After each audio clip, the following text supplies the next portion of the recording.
The world is a tunnel we build for ourselves.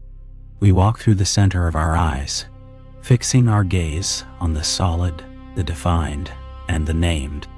But at the margins, where the light loses its grip, something else is happening.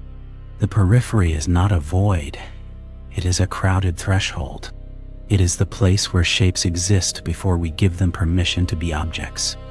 We ignore the flicker in the corner of the room, the shadow that moves only when we aren't looking. We trust the center because it feels safe, but the edges are where the world actually breathes. Light hits the retina and dissolves into a gradient of uncertainty. We are taught that to see is to focus, yet focus is a form of exclusion. To look at one thing is to abandon everything else.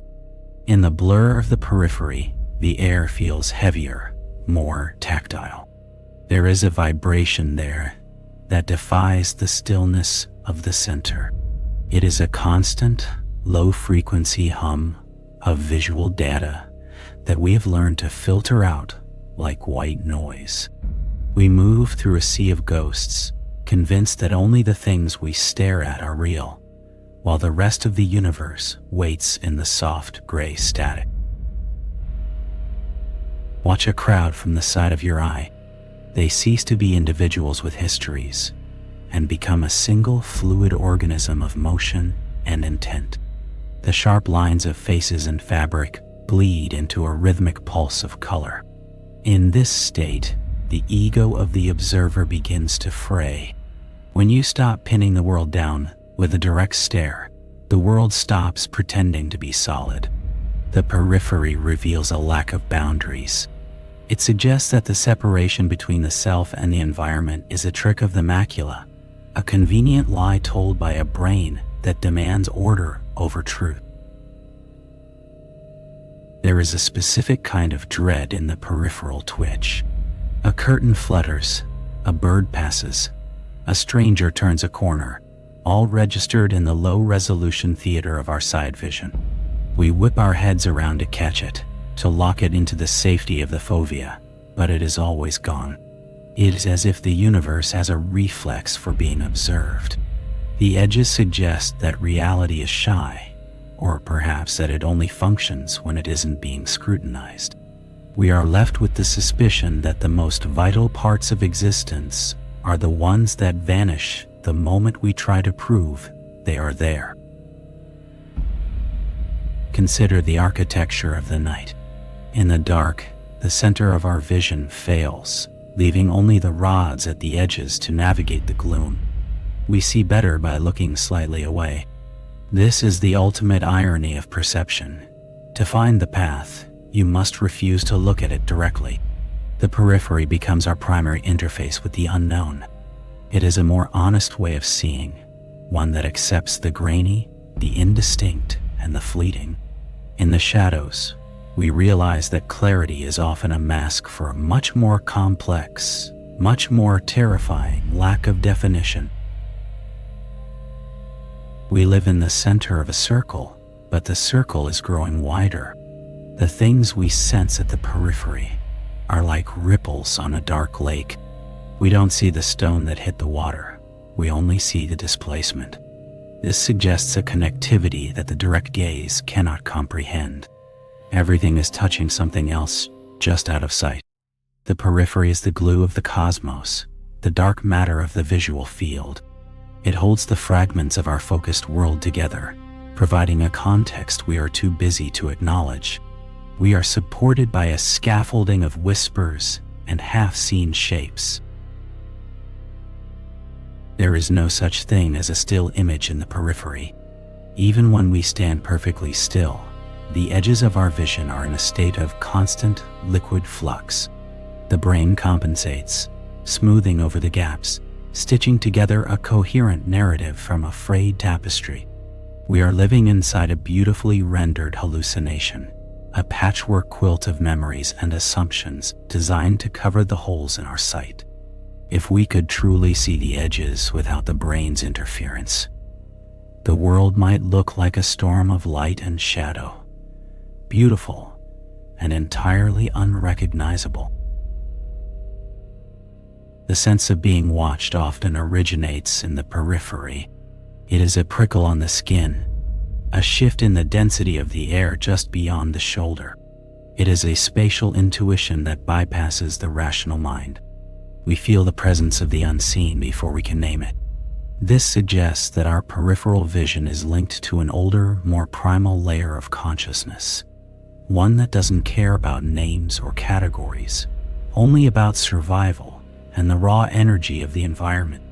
We are never truly alone as long as the edges of our vision remain open and unblinking. Time moves differently at the edges. In the center, time is a sequence of events, a linear progression of things being looked at. In the periphery, time is a blur, a smear of potentiality. Things arrive and depart without the formality of a beginning or an end. It is a realm of pure transition. To inhabit the periphery is to step out of the clock and into a more fluid state of being. We are all drifting through a vast peripheral ocean, clinging to the small, stable islands of our focused attention, terrified of the depths that surround our tiny, sharp-edged realities. When we dream, the periphery takes over. The logic of the center dissolves, and we find ourselves in a world where everything is shifting and symbolic. The dream is a purely peripheral experience, a place where the edges have finally swallowed the middle. Perhaps this is why dreams feel so vital and yet so impossible to describe.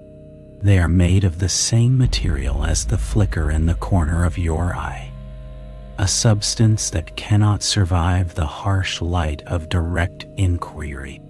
We wake up and try to focus on the dream, and like the peripheral shadow, it retreats into the mist. The forest at dusk is a masterclass in peripheral tension. The trees don't end where their bark meets the air. They extend into the vibrations of the leaves, the movement of the wind, and the shadows they cast into each other. To walk through the woods is to be brushed by 1,000 unseen fingers. Our peripheral vision picks up the swaying of a branch a mile away, a signal sent through a network of light and movement. We are part of this network, a single node in a vast, shivering web of perception that extends far beyond the limits of our skin. In the city, the periphery is an onslaught of data. Neon signs bleed into the rain-slicked pavement. The movement of traffic becomes a river of heat and light. We narrow our eyes to find our way, to read the signs, to avoid the obstacles.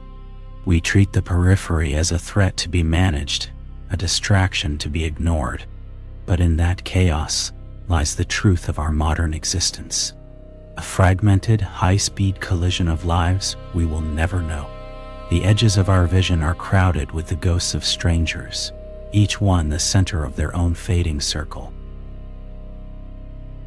What if the periphery is where the truth resides, and the center is merely a distraction?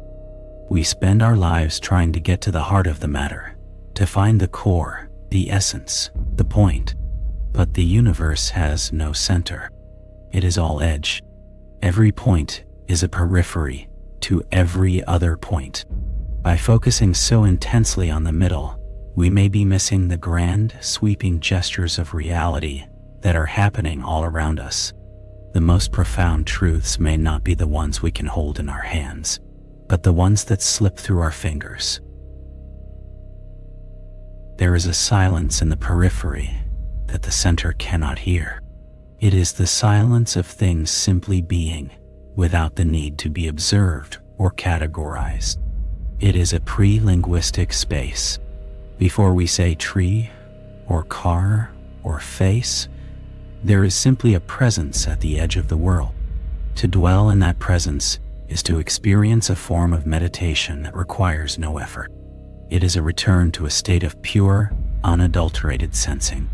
We are witnesses to a silent performance that has been going on since the beginning of time. performed for an audience that refuses to look. Our technology is designed to mimic the fovea.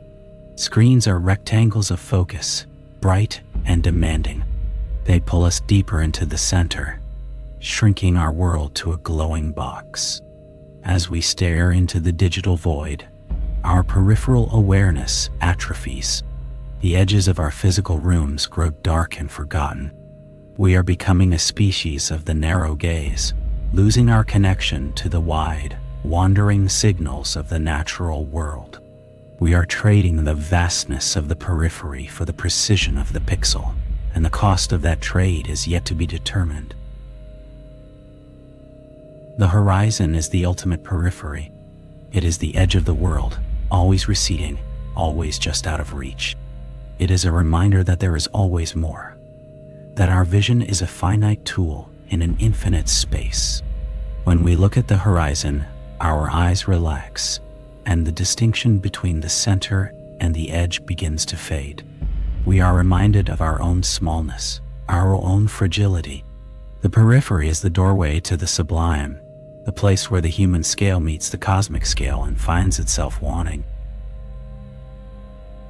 Memory is mostly peripheral. We remember the feeling of a room, the quality of the light, the smell of the air. Things that were never the focus of our attention at the time. The details we tried to memorize fade away, leaving only the atmospheric residue of the edges. Our lives are built on a foundation of half-forgotten glances and sidelong observations. We are the sum of everything we didn't mean to see. The center of our history is a series of milestones, but the periphery of our history is the actual texture of our days. If we could expand our awareness to encompass the entire visual field at once, would we survive the experience? To see everything without hierarchy, to give the shadow in the corner as much weight as the face in front of us, would be to dissolve the self. The eye exists because it chooses what to look at. Without focus, there is no observer, only observation. The periphery is a threat to the ego, because it suggests a world that doesn't need us to organize it. It is a glimpse into a reality that is terrifyingly, beautifully indifferent. The light is fading now. The edges of the room are merging with the shadows, and the center is losing its definition. The distinction between what is here and what is there is becoming a matter of opinion. We sit in the gathering gloom, our eyes searching for a familiar shape to hold on to, but the world is refusing to be caught. The periphery is closing in, or perhaps it is simply reclaiming what was always its own. We are left in the middle of a deepening mystery, waiting for a signal that we know will never come. There is a movement just behind you. You don't turn around. You know that if you look, there will be nothing but the wall and the dust motes dancing in the dying light. You stay still, letting the sensation wash over you, the feeling of a world that is much larger, much stranger, and much more connected than you ever dared to imagine. The edges are still there, whispering, vibrating, waiting. You close your eyes, and for a moment, the periphery is all there is. The center is gone. The frame is broken.